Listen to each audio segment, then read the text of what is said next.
consideramos los continuadores de la obra de la expedición botánica de José Celestino Mutis. Este señor es José Jerónimo Triana. José Jerónimo Triana, esto es muy curioso. Mutis le enseñó botánica a Francisco Javier Matiz. Francisco Javier Matiz le enseñó botánica a Triana. Triana fue el botánico de la Comisión Coreográfica de Agustín Codazzi. Triana se fue para Europa en el año 1859, pero dejó sus colecciones aquí en Colombia con el gobierno.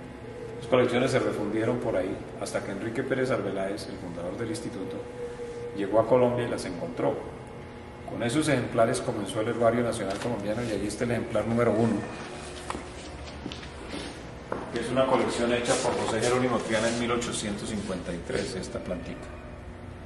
Pero aquí también en esta vitrinita. Esta es la primera. Este es el ejemplar número 1 del Herbario Nacional. Del Herbario Nacional. Hoy tenemos más de medio millón de ejemplares. Entonces aquí está el 1, aquí está el 50.000, aquí está el 100.000, que es una planta coleccionada por la Expedición Botánica de Mutis.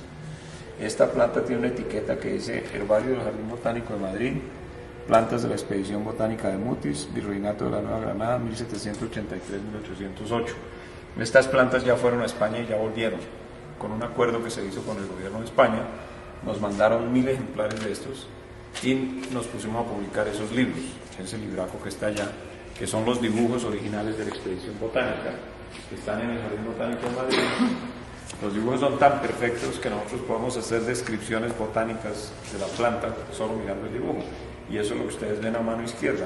El texto lo hemos escrito botánicos modernos. Este en particular lo escribí yo con una estudiante aquí, pero hay 27 volúmenes de estos publicados que han sido hechos por botánicos modernos, los textos, pero los dibujos fueron hechos hace más de 200 años.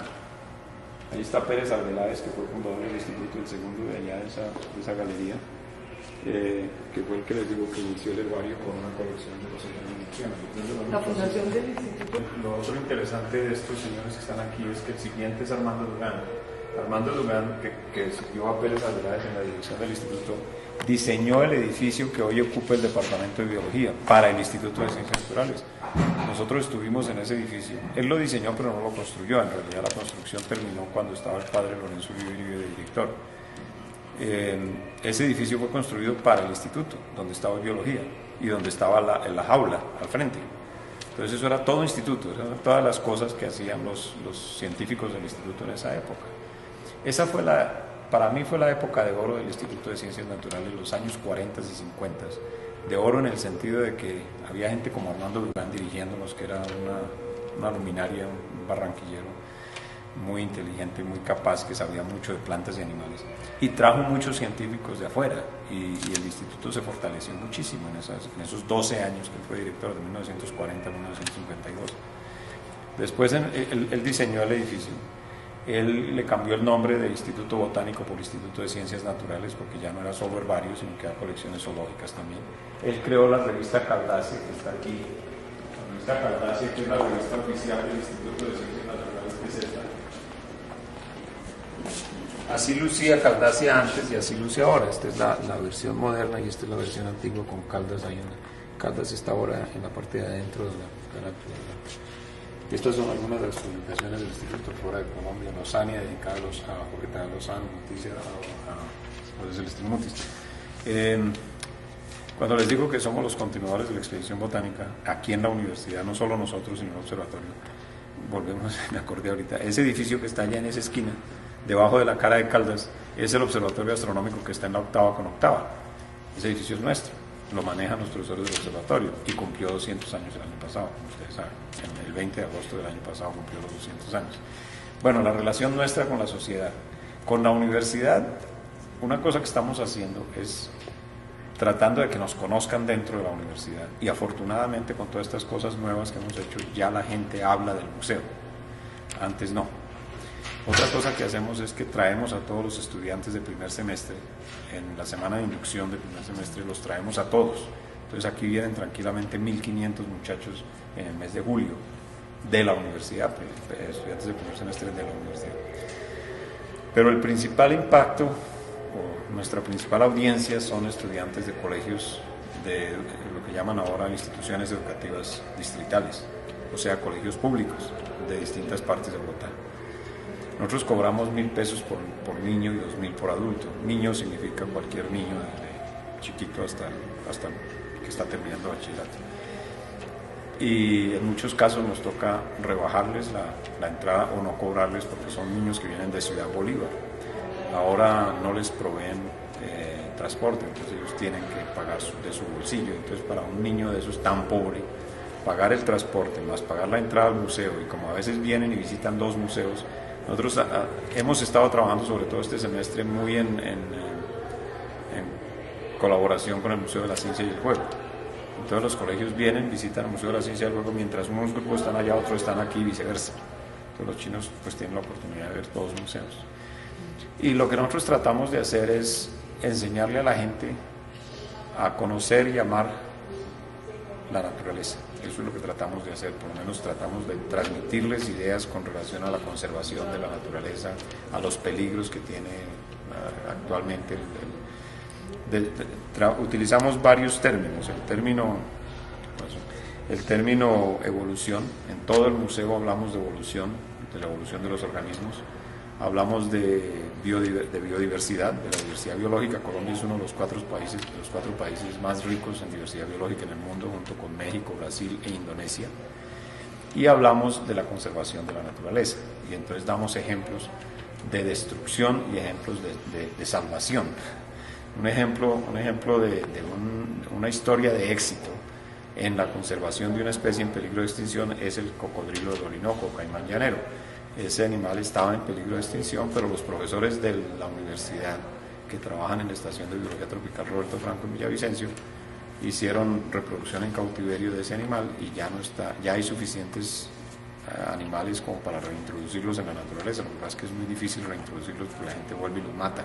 Entonces hay que hacer acuerdos con la comunidad y eso no se ha logrado. Pero ese esqueleto que hay allí grande es de uno de los caimanes. Es de uno de los caimanes que estaba en la estación, uno de los más viejos. Ese animal se llamaba Polo y murió de 37 años. Tiene 3 metros con 40 de largo el esqueleto completo. ¿Y ustedes vieron la ballena? El cráneo de la ballena solamente mide 3 metros. O sea que el cráneo de la ballena es casi tan largo como todo el esqueleto de este animal. Y lo otro que está al lado es la piel, la razón por la cual estos animales están en peligro de extinción, porque la gente usa eso para hacer carteras y zapatos y cosas por el estilo. 2 preguntas. Usted estudió en la Universidad Nacional. Sí. ¿Cuáles son sus recuerdos más importantes de su época de estudiante? O sea, ¿cómo eran sus compañeros? ¿Cómo era usted como estudiante? ¿En qué época fue eso? Yo le digo a los visitantes del museo que yo estudié en el periodo Jurásico. Yo entré a la universidad, en esa época se creó la carrera de Ciencias Naturales, la crearon en 1958 y el siguiente director que no está allí, después del padre Lorenzo Uribe, estaba José Pablo Leiva, que era un médico, el papá de Pablo Leiva, el que fue director del IDEAM. José Pablo Leiva creó la carrera de Ciencias Naturales aquí en el Instituto de Ciencias Naturales siendo el director. El primer grupo entró en 1959 y yo entré en el segundo grupo en 1960, éramos 7 personas. En esa época las carreras eran de un año, no eran de años, no de semestres, sino de años, eran 5 años, pero por años. Y nosotros teníamos 3 años básicos, generales, comunes, y 2 años de especialización en botánica y zoología. Recuerdos que yo tengo, pues... De la ciudad universitaria. De la ciudad universitaria. ¿Qué importancia tenía la ciudad universitaria para un estudiante de esa época? Era una maravilla porque, pues, por una parte estaba abierta totalmente. La gente venía aquí... La forma como se estudiaba era diferente. El sistema de educación ha cambiado tanto que es una pena por algunas razones. Por ejemplo, yo tenía un curso que se llamaba Humanidades y a mí me lo dictó Pedro Restrepo Peláez, porque no sé qué es de la vida, si él murió, que era un escultor. Entonces era una maravilla recibir un curso de Humanidades con una persona que al mismo tiempo estaba haciendo exposiciones de esculturas en la Biblioteca Luis Ángel Arango. Nosotros teníamos deportes, era obligatorio. Nosotros teníamos una tarde, todas las semanas teníamos deportes. Yo jugaba fútbol. Entonces había 2 jugadores, uno de Millonarios y otro de Santa Fe, que eran los entrenadores de deportes. De resto, nosotros, ¿qué hacíamos? Estudiar y en los ratos de ocio jugábamos fútbol.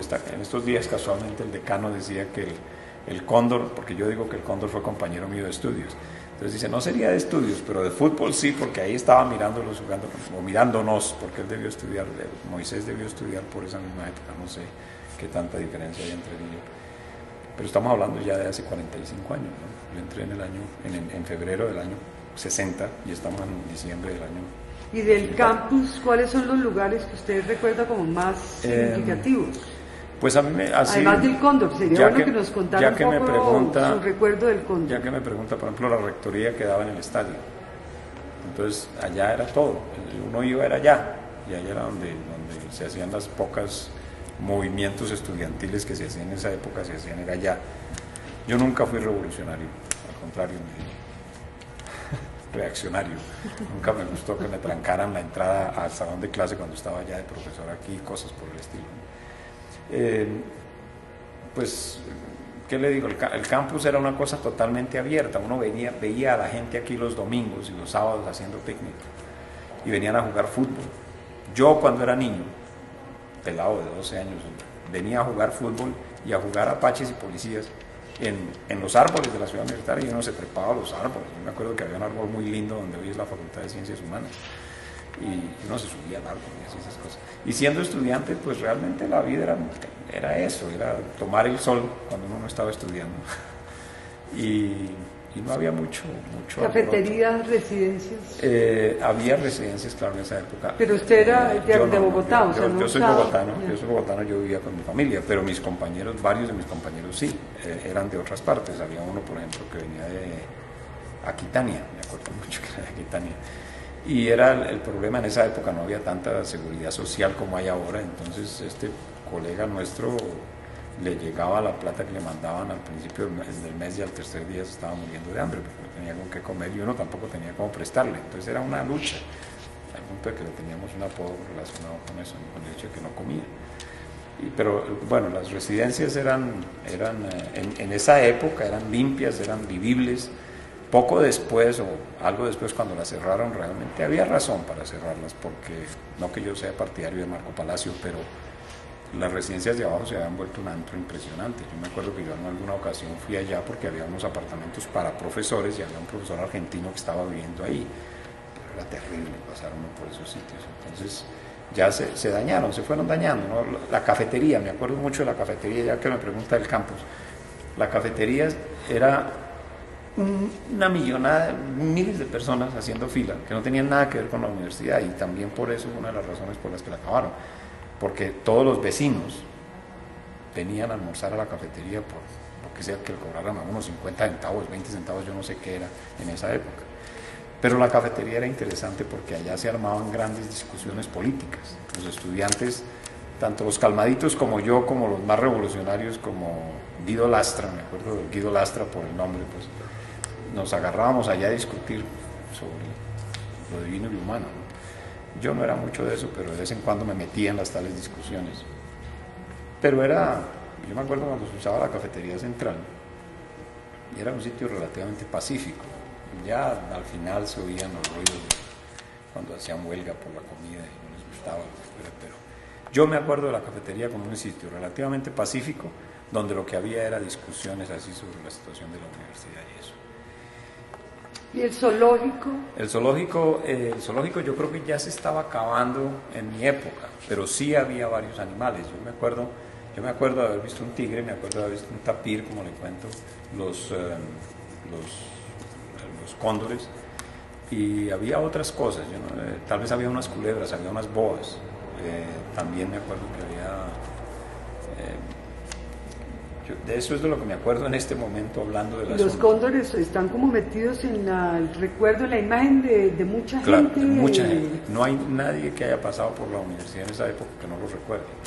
Y nosotros también. Lo que pasa es que es lo que pasa siempre, ¿no? Cuando uno tiene la cosa ahí, pues como que le pase lo más normal del mundo. Usted contaba que muchos estudiantes cuando se graduaban, parte del ritual era... tomarse la foto, pero con ya embalsamado. Ya con el embalsamado, que estaba cerca de un auditorio donde les entregaban los diplomas, entonces salían y se tomaban una foto con el cóndor, todos con el diploma y el cóndor. Eso se acabó en algún momento, pero era una cosa que se convirtió en ritual por mucho tiempo, y la gente lo hacía normalmente cuando se graduaban. Del resto, sé que el zoológico se acabó porque era muy costoso mantenerlo y porque en algún momento creo que alguien hizo algún chiste y soltó algún animal por ahí, entonces hubo como peligro, pero lo que yo más me acuerdo era del costo que significaba eso para la universidad mantenerlo, estaban teniendo que conseguir comida permanentemente. Este museo viene junto con la historia del instituto desde el comienzo. Este museo era de la Facultad de Medicina, pero cuando en 1936 se creó el Departamento de Botánica, porque esto se creó como Departamento de Botánica en el 36, Teresa Arbeláez, en el 39 pasó a ser Instituto Botánico y en el 40 Instituto de Ciencias Naturales. Cuando se creó el Departamento de Botánica, inmediatamente, prácticamente al mismo momento, con otro acuerdo, le adscribieron el Museo de Historia Natural que había en Medicina, y desde entonces el museo ha venido con el instituto. Pero el museo no ha tenido suerte todo el tiempo. Lo menciono porque en los años 60, en 1963, 64, siendo rector José Félix Patiño, el museo tuvo una de las épocas de oro. En el edificio donde está el IPARM, en toda esta parte que tiene ahora, que son salones de clase, donde está en este momento las oficinas del Museo de la Ciencia del Juego, eso era todo museo. Toda esa parte del edificio que mira hacia acá, de esa casa de un piso, era el museo, y eso lo reinauguró después de un tiempo de estar quieto José Félix Patiño siendo rector. En esa época, pues, de vida universitaria, por ejemplo, la inauguración del museo se hizo en una semana universitaria, en la que había reinados y desfiles de carrozas por el centro de Bogotá.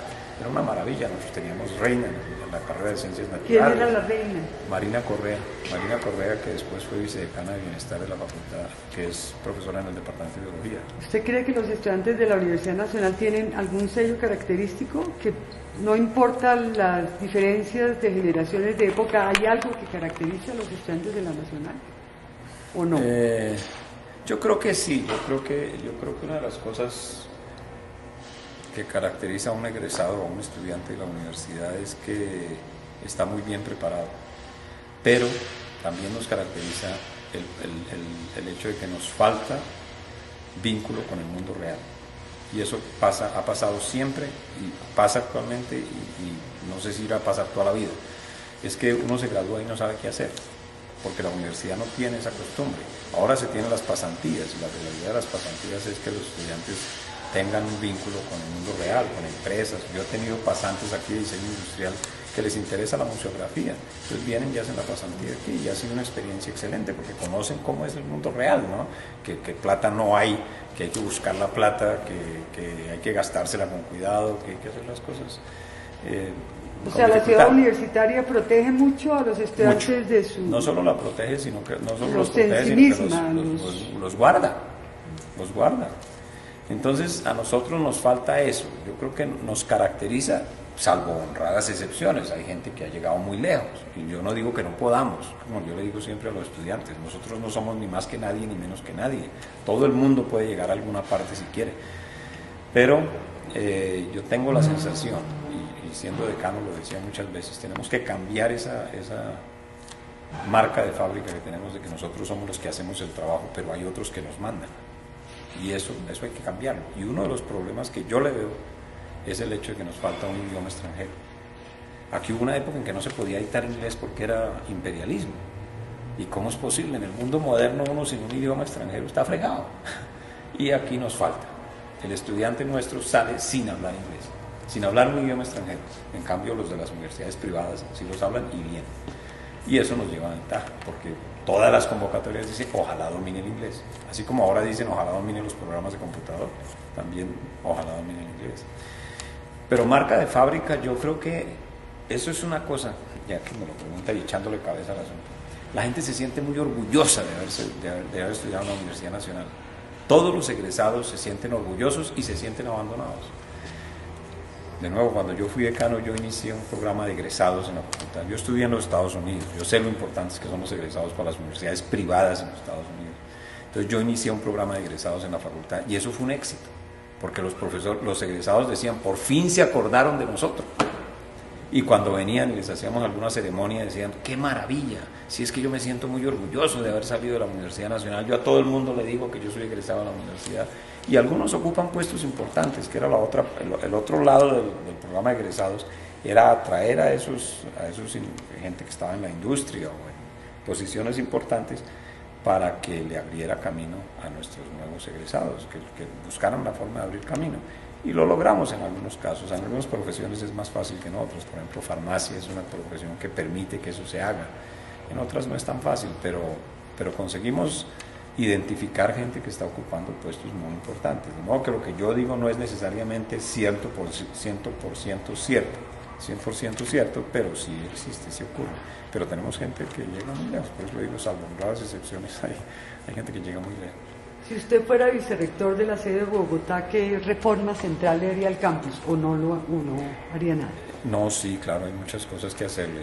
Una cosa que yo quise hacer, porque además soy botánico, es convertir el jardín botánico en un jardín, el campus de la ciudad universitaria en un jardín botánico.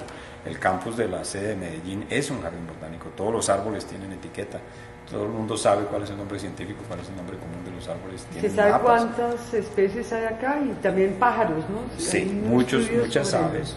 Hay profesores aquí que tienen prácticamente inventariado. Lo que nos falta es sentarnos a escribir la flora del campus, que es una flora en su gran mayoría exótica. Yo decía en otra época, porque ahora no es tan grave, pero en otra época yo decía que quien arborizó el campus era una persona que antes había arborizado cementerios, porque los árboles son todos tristes, ¿no? Son pinos y cipreses y unos árboles que nunca producen flores coloridas. Ahora ya eso ha cambiado un poquito y ya ve uno más árboles con flores, pero cuando yo estudié, siete cueros, ¿no? Sí, 7 cueros y cosas así. Junto a la torre de enfermería había un jardín muy lindo que lo organizó un profesor, el mismo que organizó el primer jardín botánico alrededor del edificio que hoy es de la Facultad de Ciencias, el doctor Armando García Barriga, organizó un jardincito muy lindo al lado de enfermería, al lado, digamos, más cercano al auditorio León de Greiff. Lo acabaron, de eso ya no queda nada. Y era un jardín bonito porque era un jardín lleno de flores, ¿no? de árboles con flores y bueno, cosas, y además plantas nativas. Porque lo que había aquí originalmente, yo no sé por qué razón, eran todas exóticas, acacias, pinos, algunos eucaliptos y todos cipreses y esas cosas que son lúgubres, yo digo que son lúgubres. Entonces, lo que nosotros necesitamos, ¿qué haría yo? Convertiría a la ciudad universitaria en un campus. ¿Qué más haría? En un jardín botánico, perdón. ¿Qué más haría? Había un proyecto lindísimo, digo yo, de hacer la ciudad universitaria un paseo peatonal, donde los carros no entraran al centro, donde se tuvieran estacionamientos a la entrada y los profesores o caminaban o tomaban un trenecito de esos que hay en los parques de diversiones. Entonces no había peligros en el campus y la gente podría caminar tranquilamente. Eso nunca se hizo, que era un proyecto de un arquitecto de apellido Robledo. Del exdecano de la Facultad de Artes, de Arturo Robledo. Eso fue cuando yo fui decano, se hizo todo un estudio de cómo arreglar ese problema de la señalización y el tránsito dentro del campus y nunca se llevó a la práctica. La universidad tiene una cosa que llama los curadores y los curadores nunca se reúnen, entonces nunca se pueden tomar decisiones sobre el campus porque no hay cómo. Nosotros teníamos un proyecto, hay una idea de hacer un gran museo para la universidad donde se puedan meter todos estos museos o partes de estos museos o museos que no tienen espacio que lo tengan, y ese proyecto estaba ahí donde les estuve mostrando que estaban las aulas. La idea era hacerlo ahí, nunca se pudo porque los curadores nunca se pusieron de acuerdo o nunca se reunieron. Entonces esas cosas hay que tratar de resolverlas. Yo no hice lo del jardín botánico porque me lo burocratizaron allá abajo, que hable con el director de planeación. Porque eso parece bastante factible. Claro que sí. No puedes... Inclusive ahora, ¿qué le están haciendo? Le están poniendo marquitos a todos los árboles, unos marquitos azules. ¿Azules para protegerlos del ganado? Sí, debe ser, pero inclusive se los ponen a árboles que ya están muertos. Yo no entiendo eso. Hay que gastarse esa tela azul. Hay que gastar esa tela azul y eso es lo que están haciendo. Porque los árboles no están protegiendo nada porque están muertos. Pero bueno, en fin, algo están haciendo con embellecer. Yo quitaría todos esos avisos horribles que han puesto de seguridad, que esta es la salida número 6 y que en caso de urgencia colóquese aquí. ¿Quién se coloca? Viene la policía y todo el mundo sale corriendo por el otro lado. Por Dios, ¿qué es eso? Era gastar plata en unas placas que no tienen ningún sentido. Además... Pero son obligatorias por medidas de contingencia. ¿Quién las lee y quién las sigue? ¿Y cuándo se han necesitado? Nadie. Además, llenan la universidad de contaminación visual. No hay 2 placas que sean iguales. Las placas esas tan horribles que pusieron cuando el equipo chico jugaba aquí. Estadio Alfonso López, una cosa verde horrible, sin ningún sentido estético. Yo de estética no sé mucho, pero caramba, eso daña. Mírelo usted, salga y mire. Aquí al frente tenemos dos, una amarilla y otra blanca. Estación en reverso, amarilla. Esta es la salida urgente, acomódese aquí cuando haya una urgencia. ¿Quién se va a poner a esperar a quién? No, mijo, la primera salida que esté abierta, la gente sale por ahí.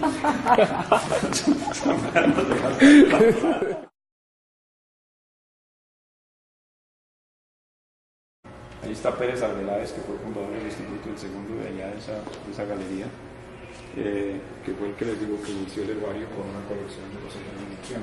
La fundación del instituto. Lo otro interesante de estos señores que están aquí es que el siguiente es Armando Lugán. Armando Lugán, que siguió a Pérez Arbeláez en la dirección del instituto, diseñó el edificio que hoy ocupa el departamento de biología para el Instituto de Ciencias Naturales. Nosotros estuvimos en ese edificio. Él lo diseñó, pero no lo construyó. En realidad la construcción terminó cuando estaba el padre Lorenzo Uribe de director.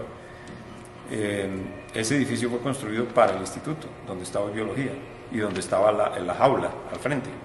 Entonces eso era todo instituto, eran todas las cosas que hacían los científicos del instituto en esa época. Esa fue para mí fue la época de oro del Instituto de Ciencias Naturales, los años 40 y 50.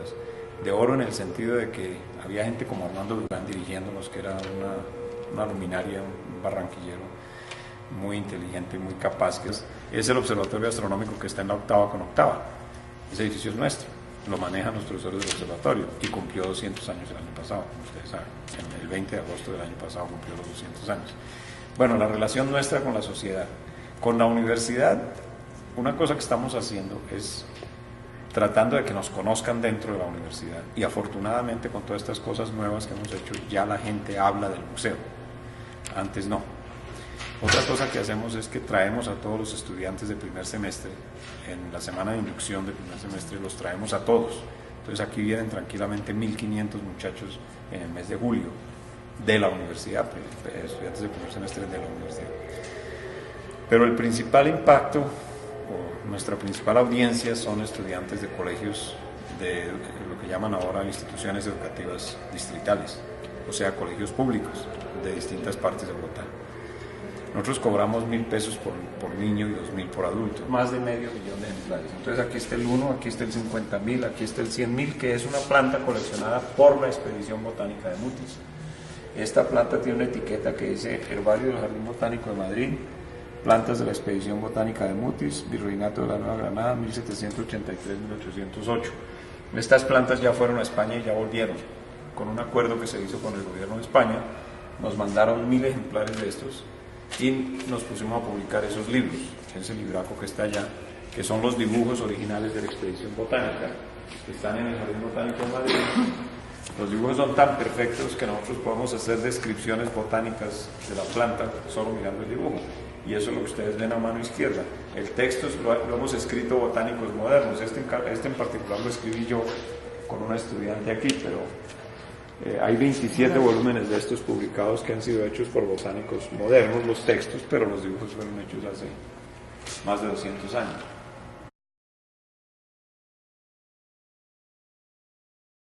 Nos consideramos los continuadores de la obra de la Expedición Botánica de José Celestino Mutis. Este señor es José Jerónimo Triana. José Jerónimo Triana, esto es muy curioso. Mutis le enseñó botánica a Francisco Javier Matiz. Francisco Javier Matiz le enseñó botánica a Triana. Triana fue el botánico de la Comisión Coreográfica de Agustín Codazzi.